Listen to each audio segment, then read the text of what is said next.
আগামী বৃহস্পতিবার থেকে শুরু হচ্ছে ত্রয়োদশ ত্রিপুরা বিধানসভার 3 দিন ব্যাপী 10ম অধিবেশন।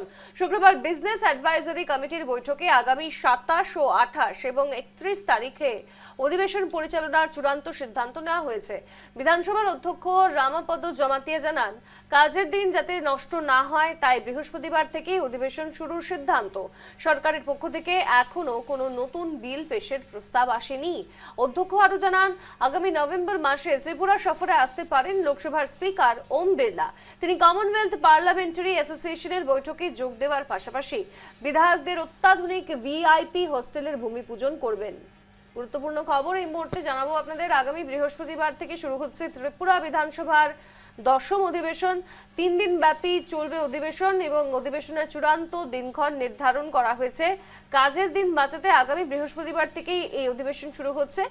অন্যদিকে সরকারের পক্ষ থেকে কোনো নতুন বিল পেশের প্রস্তাব নেই এই অধিবেশনে। উল্লেখ্য, নভেম্বর মাসে ত্রিপুরা সফরে আসছেন লোকসভার স্পিকার ওম বিড়লা।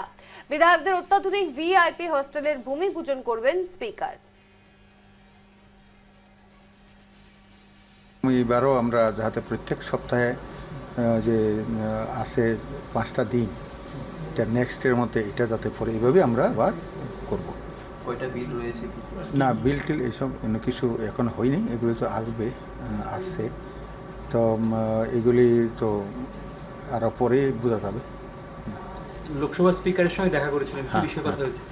না, ওনার সাথে বিষয় হয়েছিল আমাদের কমনওয়েলথ পার্লামেন্টারি অ্যাসোসিয়েশন, এটা আগামী নভেম্বরে 17 এবং 18 2 দিন, এটা যদিও আগে সেপ্টেম্বরে ছিল, কারণ সেপ্টেম্বরে আমাদের ভিলেজ কমিটি ইলেকশন হওয়ার সম্ভাবনা আছে। তার জন্য বিষয়টা ওনাকে অনুরোধ করেছি। তো উনি আবার সেপ্টেম্বরে অনেক সময় আমাদের এখানে বন্যা টনা হয়, তো নভেম্বরে করার পর উনি দিয়েছেন।